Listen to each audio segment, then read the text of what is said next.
अस्सलाम वालेकुम।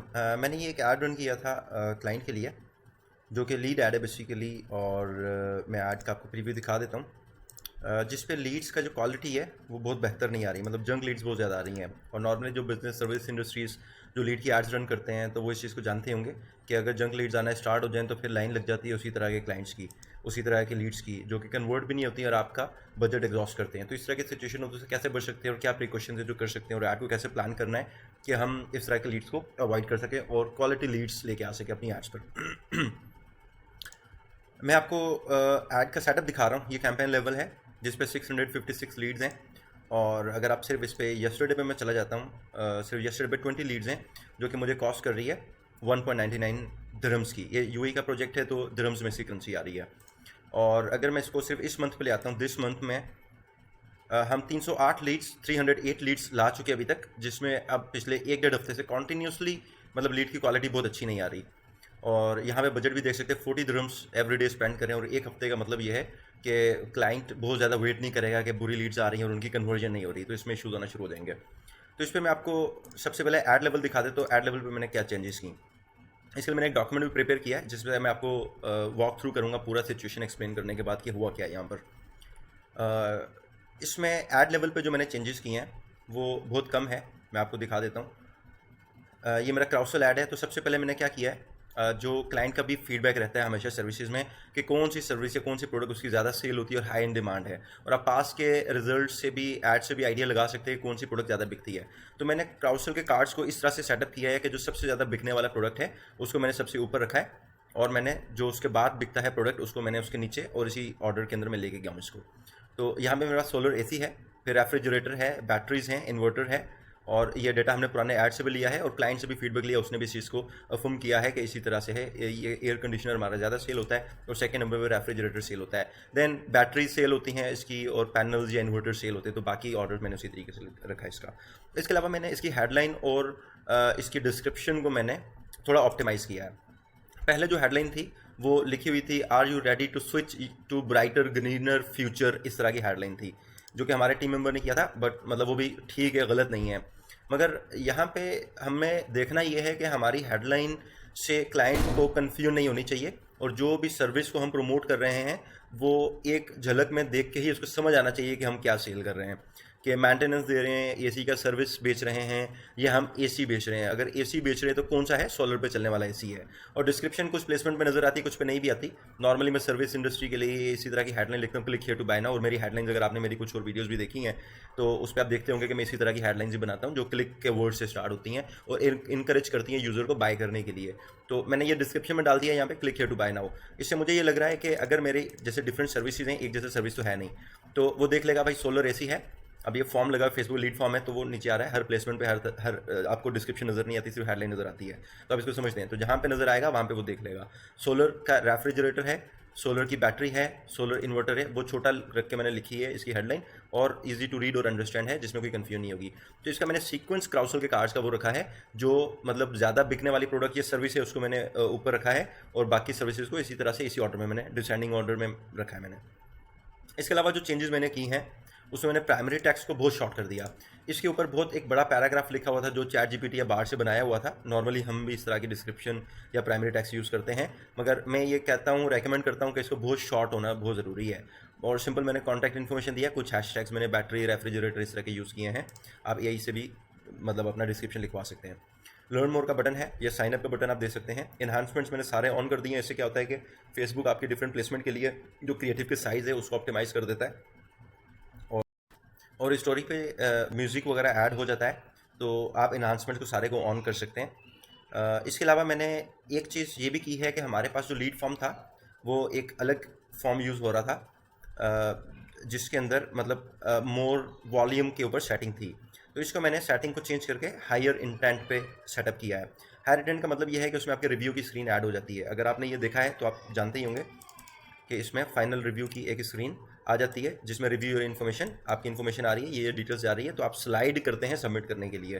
तो यूज़र इनिशिएटेड लीड कैप्चर ये होना चाहिए। तो इसके लिए आप इसको, अगर जंक लीड्स बहुत ज़्यादा आ रही है तो आप इसको हायर इंटेंट पे सेटअप कर सकते हैं लीड फॉर्म को, बजाय आप इसको मोर वॉल्यूम पे करें। और इसमें स्लाइड टू सबमिट, मतलब स्लाइड करना पड़ता है यूज़र को सबमिट करने के लिए, ठीक है, मतलब क्लिक करके सबमिट नहीं हो सकेगा। और इसके अलावा मैंने ये किया है कि जो सर्विसेज है उसको मैंने टाइप करने के बजाय या और ज़्यादा क्वेश्चन डालने के बजाय मैंने सिर्फ लिख दिया you would like to buy solar AC करना है, रेफ्रिजरेटर करना है, 2-3 जो मेन चलने वाली सर्विसेज है उनको मैंने सेटअप करके, और मैंने सिर्फ उसकी पर्सनल डिटेल्स पूछा है, सिटी पूछा है, और मैंने रिव्यू करवा के स्लाइड टू सबमिट करके थैंक यू स्क्रीन पर ले गया हूँ। तो इसको मैंने हायर इंटेंट पर रखा है मोर वॉल्यूम के बजाय। इसके अलावा एड सेट में मैंने जो चेंजेस किए हैं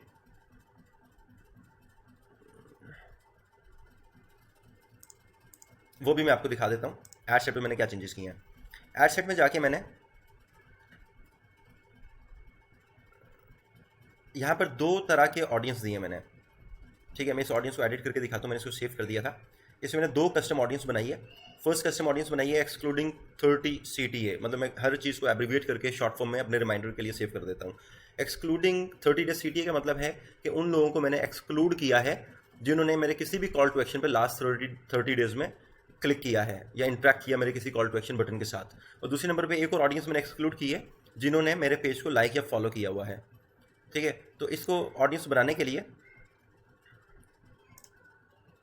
आप क्या कर सकते हैं मैं आपको दिखा देता हूँ। अगर आपने भी ऑडियंस बनाना है, पहले मैं इसको कॉपी कर लूँगा क्योंकि ये ऑडियंस मुझे दोबारा यूज़ करना है साइड में। आप क्रिएट न्यू कस्टम ऑडियंस, क्योंकि फेसबुक पे लीड कैप्चर हो रही है तो मैंने फेसबुक सेलेक्ट किया है, और यहाँ से मैंने पेज, और पहले तो मैंने किया है कि लाइक और फॉलो जिन्होंने किया पेज को उनको मैंने एक्सक्लूड कर दिया, और इसी तरह मैंने इसका नाम रख दिया ऑडियंस नेम और क्रिएट कर दिया, और फिर उसको मैंने एक्सक्लूड किया है। और दूसरे नंबर पे जिन्होंने click any call to action button, इस पर क्लिक किया इन लास्ट 30 डेज, तो वो ऑडियंस मैंने क्रिएट की है, इन दोनों को मैंने एक्सक्लूड कर दिया है। इसके अलावा मेरी लोकेशन थी यूनाइटेड अरब एमिरेट्स, तो उसको मैंने चेंज करके मैं क्या करूँगा, इसको क्योंकि पूरे कंट्री को टारगेट किया जा रहा है तो इसको मैं थोड़ा स्पेसिफिक कर दूंगा। मैं पूरे यूनाइटेड अरब एमिरेट्स में नहीं चलाऊंगा, मैं इसको सिर्फ दुबई, शारजा और अबू धाबी, शारजा और अबू धाबी, सिर्फ 3 स्टेट्स जो बड़े स्टेट्स हैं यूएई के, उन्हीं में मैं ऐड को रन करूँगा। क्योंकि अगर आप अजमान, मुल्क और इस तरह से मतलब दूसरे सिटीज़ को टारगेट करेंगे तो मतलब बहुत ब्रॉड हो जाएगा। तो इस वक्त मुझे स्पेसिफिक प्रीमियम बाय करने वाला कस्टमर रिक्वायर्ड है। तो मैंने क्या किया, पुरानी ऑडियंस को एक्सक्लूड कर दिया जिन्होंने भी लाइक या फॉलो किया हुआ है, और मैं यूनाइटेड अरब एमिरेट्स के बजाय इसको कर लूँगा। तो ये सारा सेटअप मैंने अपने ऑडियंस में बना के सेव किया हुआ है। तो मैं उसी ऑडियंस को यूज़ करूँगा जिसमें मैंने सिर्फ उन्हीं सिटीज़ को टारगेट किया। आप देख सकते हैं अबू धाबी, दुबई, शारजा को मैंने टारगेट किया है, और मैंने लाइक और फॉलो और एक्सक्लूडिंग 30 डेज जिन्होंने भी CTA पे क्लिक किया उनको मैंने एक्सक्लूड कर दिया। और मैंने एज थोड़ा सा नैरो डाउन कर दिया है, 26 to 44 की एज रखी है, जो कि एक मेच्योर ऑडियंस का स्लॉट है, रेंज है। तो मैंने वो ऑडियंस साइज़ मैंने सेलेक्ट की है। ये सारी रीज़न मैंने क्यों ऐसा किया है ये मैं आपको एक्सप्लेन भी कर देता हूँ, जो कि मैंने एक डॉक्यूमेंट के अंदर सारी चीज़ें कंपाइल की हैं। तो मैंने इस डॉक्यूमेंट के अंदर क्या चीज़ कंपाइल की है मैं आपको बता देता हूँ। सबसे पहले आपको एक चेकलिस्ट चलानी है। चेकलिस्ट में आपको ये देखना है करंट फॉलोवर्स की क्वालिटी क्या है। मैंने चेक करने से पहले मैंने फाइंड किया, क्योंकि क्लाइंट ने इस चीज़ को अफर्म किया कि जब पेज इसका बनाया फेसबुक पे तो उन्होंने कुछ फेक फॉलोवर्स, ऐसे पैनल्स हैं जो फेक फॉलोवर देते हैं। हमारे क्लाइंट भी बाय करते हैं, हम भी क्लाइंट्स के लिए बाय करते हैं कि एक मतलब विजिबिलिटी नजर आना पेज पे ज़रूरी है, ट्रस्टवर्दीनेस होना ज़रूरी है। तो ये गलत नहीं है, बट अगर आप ये चीज़ नहीं समझ पाएंगे तो ऑब्वियसली वो बहुत रैंडम फॉलोवर्स होते हैं जो कि आपकी ऐड को गलत तरीके से ऑप्टिमाइज़ करवाते हैं, फिर आपको अच्छे डिज़ायर रिजल्ट्स नहीं मिलते। तो आपने चेक करना है, अगर इस तरह की सिचुएशन हो तो करंट फॉलोवर्स को आप एक्सक्लूड करेंगे अपने रिजल्ट्स में से। पास रिजल्ट जो आपके पास कुछ दिनों में आए हैं उनको आप एक्सक्लूड कर देंगे, जैसे मैंने CTA 30 को एक्सक्लूड कर दिया था। पास 30 डेज में जिन्होंने भी कॉल टू एक्शन पे क्लिक किया उनको मैंने एक्सक्लूड कर दिया। कैंपेन ऑब्जेक्टिव देखना बड़ा ज़रूरी है कि अगर आप कैंपेन ऑब्जेक्टिव क्या आप सही दे रहे हैं या गलत दे रहे हैं। तो मुझे लीड चाहिए तो मैं लीड से दे रहा हूँ, तो ये मैंने बिल्कुल सही यहाँ पे किया है। कस्टम ऑडियंस आपने बनानी है, आप अगर सिमिलर इंडस्ट्री में काम करें और उस पर बहुत अच्छे रिजल्ट्स आ रहे हैं तो आप उसकी लुक लाइक भी क्रिएट कर सकते हैं, या आप कस्टमर लिस्ट देके भी कर सकते हैं। कस्टमर लिस्ट से किस तरह कस्टम ऑडियंस बनाई जाती है, उसका लुक लाइक कैसे बनाते हैं, इसको मैं नेक्स्ट वीडियो करूँगा, उसके अंदर मैं आपको ये चीज़ एक्सप्लेन करूँगा। जियो टारगेटिंग जो मैंने बताया, जियो टारगेटिंग देखिए आप सही कर रहे हैं या नहीं कर रहे। पहले हम पूरे यूएई को टारगेट कर रहे थे, फिर मैंने कुछ स्पेसिफिक सिटीज़ को टारगेट किया जिसमें दुबई, शारजा और अबू धाबी 3 बड़ी स्टेट्स हैं, तीनों को टारगेट किया जहाँ से मुझे प्रीमियम हाईली पेइंग कस्टमर्स मिल सकते हैं, मैंने उन्हीं को टारगेट किया। और एज फैक्टर देख ले कि आप बहुत ज़्यादा ब्रॉड ऑडियंस को टारगेट तो नहीं कर रहे। एडवांटेज प्लस क्रिएटिव बहुत अच्छा चलता है, एडवांटेज प्लस ऑडियंस बहुत अच्छा चलता है, बट अगर रिजल्ट बहुत ही ऑड आ रहे हैं तो फिर आपको मैनुअली कैंपेन को सेटअप करना पड़ता है। और उसमें एज को मैं ये रेकमेंड करता हूँ कि लिमिट कीजिए, फाइंड करें कि आपकी ऑडियंस कौन सी है और आपकी प्रोडक्ट की सर्विस बाय करने वाली ऑडियंस ऑडियंस कौन सी है, किस एज रेंज में वो फॉल करती है। तो मैंने 26 to 44 को रेंज दी है। इसके जो रिजल्ट्स है वो भी मैं इस वीडियो के एंड पे शेयर करूँगा आपसे, ताकि आप देख सकें कि इसमें क्या हमें रिजल्ट्स मिले और कैसे रिजल्ट्स मिले। उसके बाद नंबर 1 पे आपने क्या किया, मैंने चेकलिस्ट ये पूरा मैंने रन कर दिया। उसके बाद मैंने करंट ऑडियंस को एक्सक्लूड कर दिया। नंबर 2 पे मैंने क्या किया, exclude CTA for past few days, कुछ दिन का आप निकाल सकते हैं, आप खुद एनालाइज कर सकते हैं कि 2 हफ्ते से या 3 हफ्ते से अगर आपके रिजल्ट्स बेहतर नहीं आ रहे हैं, आप उतने टाइम पीरियड को निकाल सकते हैं। मैंने ऑन द सेफर साइड मैंने 23 दिन को निकाल दिया है। नैरो डाउन योर लोकेशन, वही मैंने किया, 3 सिटीज़ को टारगेट किया। Narrow down your age, 16 to 44 मैंने किया, एज को मैंने नैरो डाउन किया। Try to use broader interest, यहाँ पे इंटरेस्ट टारगेटिंग मैंने कुछ नहीं किया, ठीक है। तो इंटरेस्ट को आपको हमेशा ब्रॉडर ही रखना है। Use higher intent instead of more volume, तो वही मैंने किया कि एक रिव्यू स्क्रीन ऐड होता है और आपको लीड सबमिट करने के लिए यूज़र को स्लाइड करना पड़ता है। तो वो जब तक इंटेंट नहीं होगा उसको सबमिट करने का, तो वो आपका लीड फॉर्म सबमिट नहीं होगा, तो 90% चांसेस में ऐसे जंक लीड्स यहाँ से गायब हो जाती हैं। Use specific services in your lead form, जो मैंने फर्स्ट स्टेज पे किया, सर्विसेज दे दिया, आप किस सर्विसेज में इंटरेस्टेड हैं, देन मैंने उनकी इन्फॉर्मेशन कैप्चर की। Optimize your headline and description, मैं एक्सप्लेन कर चुका हूँ, बेहतर तरीके से आप समझें कि आपकी ऑडियंस क्या देखना चाहती है, वही चीज़ करें। अगर आप उनको इंकरेज कर रहे हैं क्लिक करने के लिए, साइन अप करने के लिए, तो इस तरह का क्लिक से स्टार्ट होने वाली हेडलाइन यूज़ करें, मैं ये रेकमेंड करता हूँ और हमेशा मैं अपने एड्स में भी यही करता हूँ। फॉर एग्जाम्पल मैं मार्केटिंग एड्स करता हूँ, तो click here to start growing your business, है ना, click here to see the results, इस तरह की मैं हेडलाइन यूज़ करता हूँ जो क्लिक से स्टार्ट होती हैं। फिर आप क्या करते हैं, use most viewed wanted service on top, ये हमेशा अच्छा है।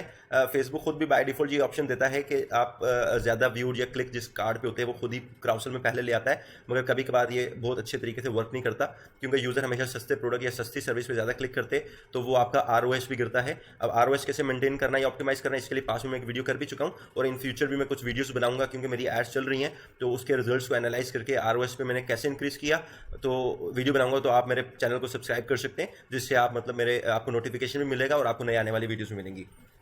तो ये डॉक्यूमेंट भी मैं गूगल ड्राइव में अपलोड करके आपसे लिंक शेयर कर दूंगा इस वीडियो की डिस्क्रिप्शन में, वहाँ से आप डाउनलोड कर सकते हैं।